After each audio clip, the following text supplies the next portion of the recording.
나스닥 폭락, 정말 공포만 있을까요? 지금 이 순간 당신의 투자 심리는 어떤가요?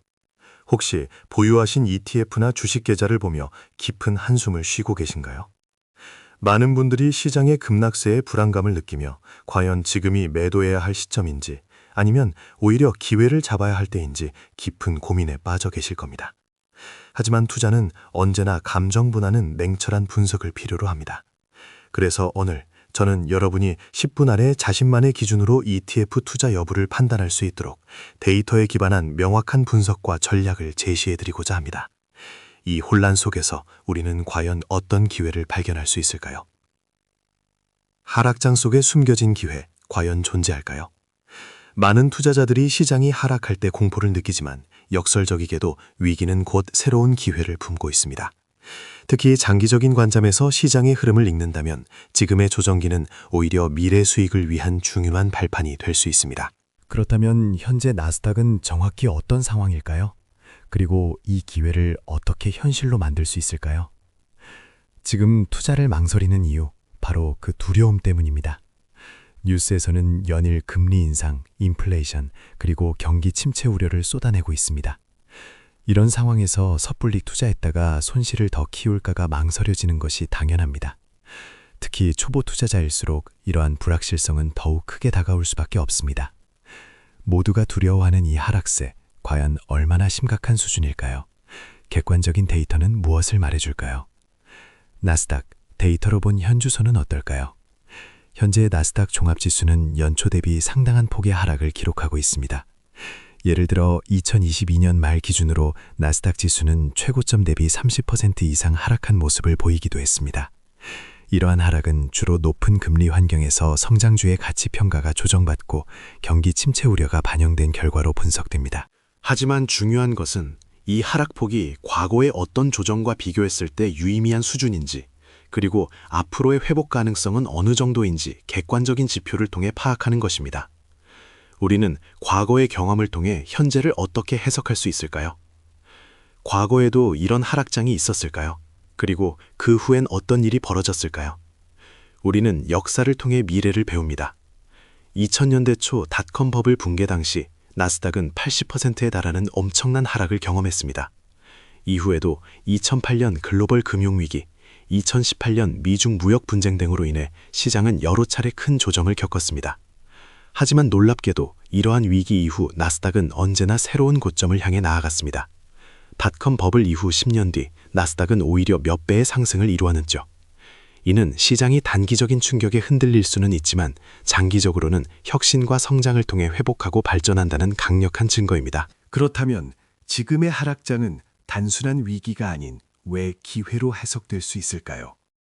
그렇다면 지금의 하락장을 단순한 위기가 아닌 기회로 보는 이유는 무엇일까요? 핵심은 바로 가치와 시간입니다.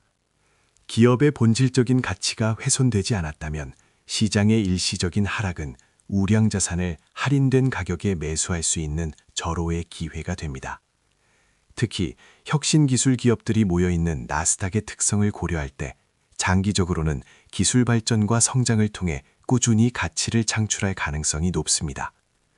즉, 지금의 하락은 이러한 기업들의 미래 가치를 더 저렴하게 살 수 있는 기회로 해석될 수 있는 것입니다. 이런 특별한 기회를 잡기 위해 우리는 어떤 투자 전략을 준비해야 할까요? 이런 기회를 잡기 위해 우리는 어떤 전략을 준비해야 할까요?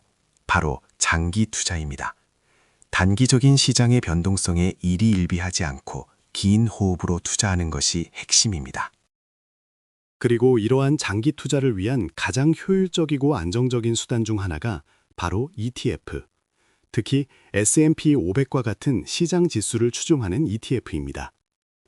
왜 수많은 투자 수단 중에서도 ETF, 특히 S&P 500이 장기 투자의 핵심으로 꼽힐까요?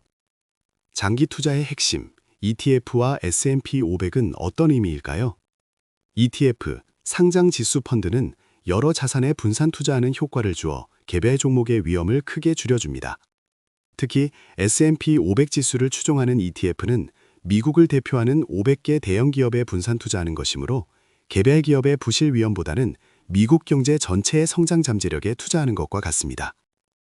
나스닥 역시 기술주 중심이라는 특징이 있지만 S&P 500은 보다 넓은 산업에 걸쳐 있어 변동성을 완화하며 꾸준한 수익을 추구하는 장기 투자자에게 적합합니다. 이는 마치 개별 꽃을 고집하기보다는 잘 가꾸어진 정원 전체의 아름다움을 감상하는 것과 같습니다. 그렇다면 구체적으로 지금 ETF를 매수해야 할지 어떻게 판단할 수 있을까요? 그럼 구체적으로 지금 ETF를 매수해야 할지 어떻게 판단할 수 있을까요? 바로 세 가지 판단 기준을 활용하는 것입니다. 첫째, 밸류에이션 지표입니다. 예를 들어 PER, 주가 수익 비율이나 PBR, 주가 순자산 비율과 같은 지표가 역사적 평균이나 동종업계 평균 대비 현저히 낮아졌을 때, 이는 시장이 과도하게 비관적으로 평가하고 있다는 신호일 수 있습니다. 과거 데이터와 비교하여 현재 주가가 저평가되어 있는지 확인하는 것이 중요합니다. 둘째, 거시경제 지표의 변화 가능성입니다. 금리 인상 속도 조절, 물가 상승률 둔화, 그리고 중앙은행의 정책 변화와 같은 긍정적인 경제 신호가 나타나기 시작할 때 시장은 반등의 모멘텀을 얻을 수 있습니다. 이러한 변화의 조짐을 주시해야 합니다. 셋째, 자신만의 투자 원칙입니다. 시장 상황과 무관하게 내가 정한 특정 가격이나 지표에 도달했을 때 기계적으로 매수하는 원칙을 세우는 것이 중요합니다. 예를 들어 지수가 최고점 대비 20% 하락하면 매수한다 와 같은 명확한 기준을 마련하는 것이죠.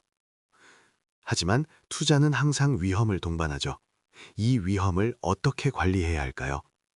바로 분할 매수와 장기적인 관점입니다. 한 번에 모든 자금을 투자하기보다는 시장 상황을 보면서 여러 차례 나누어 매수하는 분할 매수 전략은 평균 매수 단가를 낮추는 효과를 가져옵니다. 예를 들어 매달 일정 금액을 꾸준히 투자하거나 지수가 특정 비율로 추가 하락할 때마다 매수하는 방식이죠.